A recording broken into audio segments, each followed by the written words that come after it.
Yes, Rex, have set my your shot. goals. Yeah, Grandma, you worry too much. Blasting off!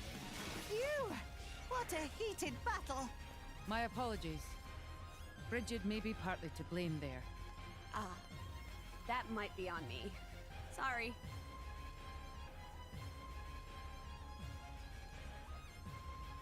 We are gathered here today to witness the goodbye of a snake called Mambo. Mambo number 5. We didn't know him well. Honestly, he was a bit of a prick the first time around, but he gave us good times. But sadly, he did die in an undignified manner. He died by going off a cliff to a common blade whose attack power is at 16. Evening is upon us, it seems. It's getting close to bedtime. Indeed. And as nighttime falls, it is a metaphor for the end of his life. May he rest in peace. Oh well, hey everyone, welcome back to Xenoblade Chronicles 2. In the last episode, we attempted to go for a quest involving our old friend Cole. Sadly, we did not have the mining ability to make up the cure for Cole. How fitting. How fitting we couldn't mine properly for coal. Who'd have thought? But anyway, in this episode, we are not going to do that yet. We are still working on the mineralogy and all that. But now we have just explored the entirety of the cliffs of Morytha. In fact, the only thing we had to do was really kill that one unique monster, but apart from that, that's all well and done. So, in this episode, I think it's time we delve a bit deeper. And not into that hole. No, unlike Poppy and Tor, they're not with a program. Nice water effect though. Mm-hmm. But anyway, if I could just give my lasting thoughts to the cliffs and Morytha, I'm not gonna delve deep into it because I think I gave the majority of my thoughts last time. But I just find the concept of Morytha really intriguing, but its execution as far as visuals go, music goes, and especially in the storyline, it was a bit lackluster. I didn't quite get into a lot of details as far as story elements go, so maybe I'll do that really quick. But if there is one thing that we can say for sure, is that the Cliffs of Morytha, it has a bit of a surprise, and at the same time not really a surprise. And we found out as soon as we stopped recording, as soon as we turned off our capture card and our microphone. Hello, old friend, who Paris should know. But and we'll dwell on that in a bit. And unsurprisingly, he's weak to light. Yeah. Who would have thought? I guess malice did leave a lasting effect after all. But anyway, let us go down to beneath the cloud sea, and this actually ties in quite nicely to my complaints about the cliffs and Morytha. But more on that when we get down to it. So, let's not waste any more time, and we'll see you right there. And here we are back at the cliffs of Morytha, which, to be honest, I'm really kind of glad we're back here, because this is an atmosphere and a level that I honestly love, and it's a real damn shame that we did not get much time to bask in this. If Cliffs of Morytha was a bit disappointing, this is how I feel like it should be. Yes, you can claim that Cliffs of Morytha is sort of like the Orest, and this is the actual land, the Moral is like the worlds before it, but why not have a polar opposite? But getting into now that we're here, the main issue I have with the cliffs and Morytha as far as story and narrative goes is this. Like we mentioned last episode, they made a big deal of Mallows stealing Pyra's memories, and nothing really came from that. Pyra was just knocked out, and then she came around and it was fine. Come But In my something that experience, I really wish they did is that I wish they went all in with that concept, because then what would happen? Pyra would lose all of her memories and did not know who Rex was, who Neil was, or anything that happened beforehand. That I feel like would have made an exclamation point to Rex, because then he would say, wow, I want Pyra to remember me, or remember everything that happened. She shouldn't have her life taken away. And then like that, he would understand Jin and Torna's mentality, be like, yeah, Blades shouldn't have their lives taken away from them, or at least their memories. And that would make and that would make this segment of the story in which Rex has to team up with Jin out of necessity even stronger, because they could have had a heart-to-heart themselves, thinking, no, Jin, I understand now. I've seen what Malos has done, what Pyra's become, and I just feel like I'm not saying they should have been best of friends from that point on, but at least reach a level of understanding, and that would have made Rex's and Jin's departure when we got to the end of this of this level more strong. And again, I might be taking a lot more into this, or just really taking more into this than what I should. But still, I feel like that would have been a much stronger narrative choice. But hey ho, I'm still loving where this game has gone and what it's done. I just wish it did some more with the aspects that it presented itself. Come out.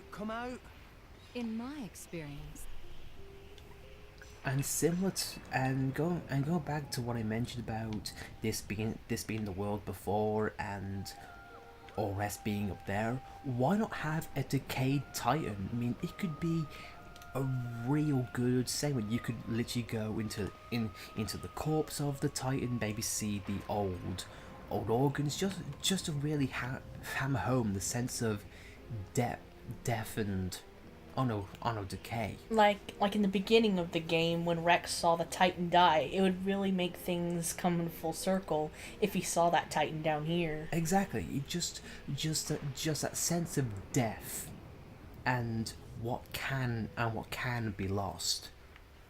I just feel like it could have had a stronger case, and hopefully it could be brought on more with a heart-to-heart.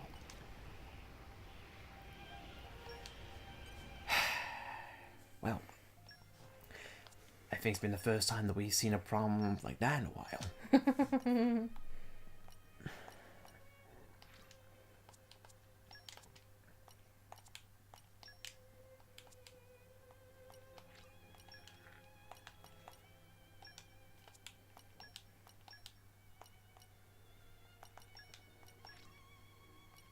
I am at your service.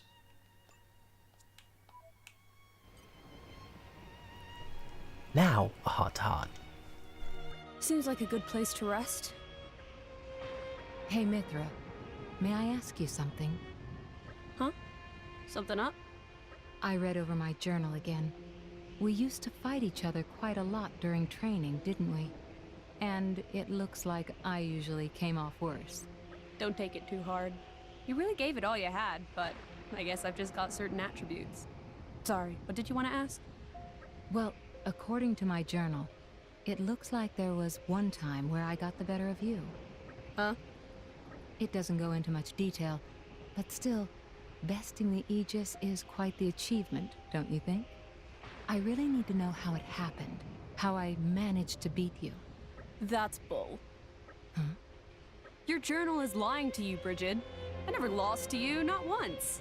I don't think so. Why else would I have written it down? When exactly? What kind of match was it? It was in a camp in the Tornan borderlands, on the last day of training. That doesn't sound right at all. It's nonsense.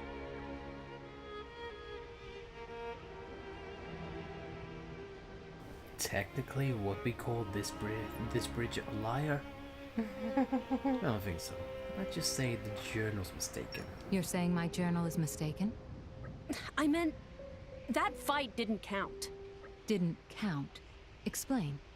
That fight was right after I'd gone up against Hayes. You begged me to take you on. So that's why it doesn't count.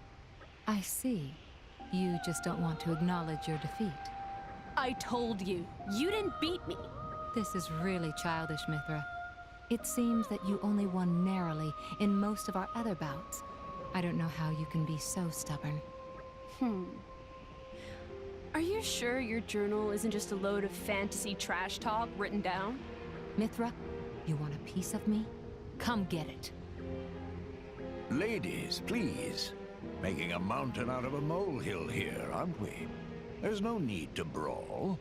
We're not brawling. That's right. We're just training. Okay, ready yourself. After so many years, let me set you straight. I'll make it clear this time. You'll know I'm the better fighter once and for all. Now hold on. Not so fast. Not so fast. Not so fast. Not so fast. Will someone please intervene? And then the whole world died. The end. Once again. Well, I guess it shows Mithra's not quite as perfect as what she makes herself out to be. She is quite stubborn, and when her pride is taken on, she is quite challenged. I mean, she was like, she was like that with her wake up call per se. She didn't want to admit that it was her, but hey ho. But going forward, though, again, it is really nice to be back here. Because in my experience, again, I really love the music here, because this is how a desolate environment should be, an old world forgotten. I love how seemingly sad and just lonesome the violin sounds. Again, I'm giving emotions to instruments. I am definitely extrapolating, but it's just the sense. It's just the sense that it all gives. And we short-circuited everything. Hooray! And just as we got done saying electric mastery we haven't used in a long time. Yeah. Well, luckily now the lights are on. Hopefully gives more. I wasn't talking about more enemies. He doesn't like that you said that. No. He hissed at you. Oh, sorry, good sir. It's not my fault that Rex is afraid of the scary dark. Well, to you too. Goldo. I feel sorry. Your parents don't love you with that name. if you even have parents, that is. Heyo. So it seems like we have another. Hey, there's another grey on that side. Instead of going for the obvious one, let's go for the one that's right behind us. Oh no, we just came back to the atmosphere. I love it. Something that it makes me think of how the Mechonis was after it got destroyed. Spoiler alert. in the original, it would have been really nice to go back and just see the ruins of it, and seeing how it would sound and how it would seem. It'd be really awesome. And Rex, I want to make a cool jump, so please work with me. Thank you. Yeah, but in terms of atmosphere alone, I really like this. Because yes, I know desolate and ruined cities have been done before, but compare this, and then look what's accompanying it. Bloody vortex in the sky with a odd sunset. It definitely is unique to say the least in its own monolith style. And there was a treasure chest here. Treasure acquired. Hopefully it's something we can open. Engaged. We need more strength. You need me. Do we have you already? We do have. Oh no, we don't. We have drill mark. Okay. I guess you're right. After all, sounds fun. It sounds fun. Thank you, Wolfric. Thank you, good sir. Treasure acquired. And what do we get? We get common cores and chips. Very nice. Very nice. Very nice indeed. Come out, come out. In my experience, Oh, I don't know. It's I don't want to rag on Cliff some more for too much, but just seeing how cool they made this segment, and not just the area itself, but also the aspects of Highway 8 in which we apparently never went to. Weird. Oh no, but just what this level entails as well. They shall get one. Because this also shows what a Titan corpse looks like, and why can't you have that? Oh, but regardless, let's make quick work of these sovereigns and be done with it. And we also completed the Land of Morytha side quest without even remembering we did it. Come out, come out. in my experience, Oh no. I just feel so much potential could have been done in various segments of this. And I don't know, you can always draw comparisons to whether you hello. What have we here? No, not draw comparisons in how you say hello. No, we just Jesus. Just what you can do with just in my with experience, something like this. You can always draw comparisons to be like, oh well, what if this is New LA for instance in the far future? Because despite being a spin-off, Monolith I think has confirmed that Xenoblade X is 500 years after the original, so it's technically a sequel, if yeah, a little bit. So perhaps maybe this is a precursor. But again, no, I asked this question last time: in which world or which timeline does X exist in? This one or in the original? Who knows? All I know is we have the rusted sign there. I'm not gonna get too ahead myself. Treasure chest is good, even though it's on even though it's money, and money is of little consequence right now. Come out. But then again, though, when you got far enough into the original, or really any most RPGs, money doesn't really become an issue late game. It's like Breath of the Wild as well. Yes. So, versus sign. Let's see if we can do anything with it. Grant. Earth grant. Okay, so we need Earth mastery. We shall be a second. We're back. No complaints, okay? Friends returned safely. A sign went down. The rockets are back. And it couldn't have landed in any more of a light fashion. Just trying to see, is there any Easter eggs on this? I thought it said Ricky Lane. That would have been a nice, cool Easter egg. But regardless, I guess not. Let's go for a slightly platforming segment and go to a genome center. Yay, another doubloon. Hope. But what is an up on doubloon doing down here? But hey, I can only say video game. Alright, I'm climbing up rungs, even though Rex's hands are going to places where rungs don't exist, but hey ho, once again, video game. And airflow, we can need our rare blade. Nature, lend me your strength. Wee! Oh, thank God. Yeah, you really had to use all that just for a step. Oh well, regardless, we made it up another level. Got a collection point What here. have we here? Hooray. Maybe agriculture is Poppy's specialist field. And poor Tora just jumped off a cliff and nearly died. And on that note, We found amazing place, friends. What a view, Master Pawn. fuel of lost time. Well, let's see. Is there a view of lost time? I mean, because right now, well, there's this nice little treasure chest here. I'll give it that. Mirror chip, and a rare common core. Very nice indeed.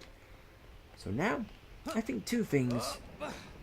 Let's have a little heart to heart from a view from a long time ago.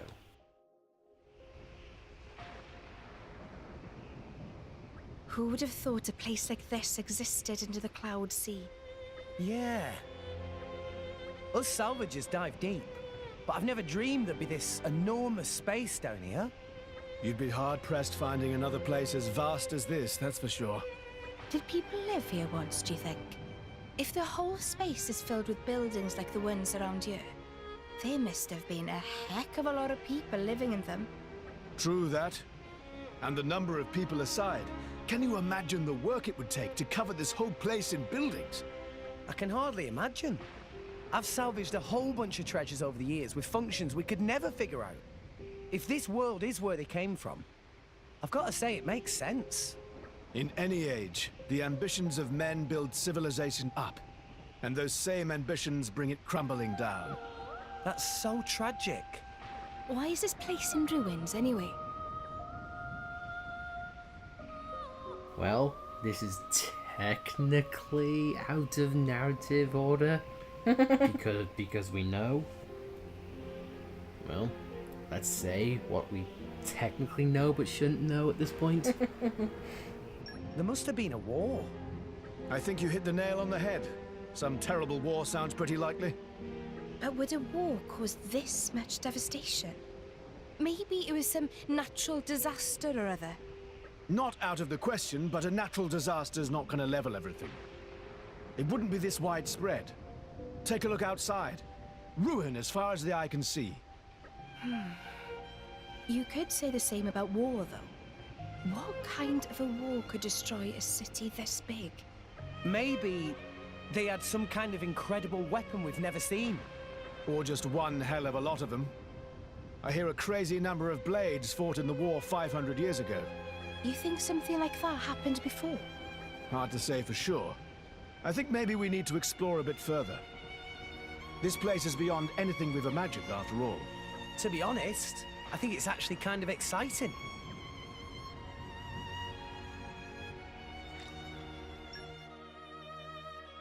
A war destroyed a city, just like King Morytha. Yeah.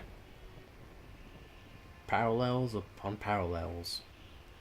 Whether some are intentional or not, I think Monolith has definitely done a good job. I know I spend most of this episode criticizing the cliffs and Moral 4 or the story elements of it, but just the level in general.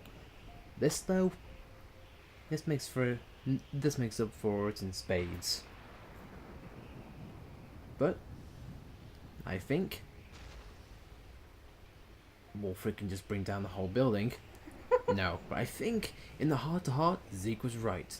We need to explore more. But I think we'll do that in the next episode. So, thanks for watching, guys, and next time we'll be doing just that.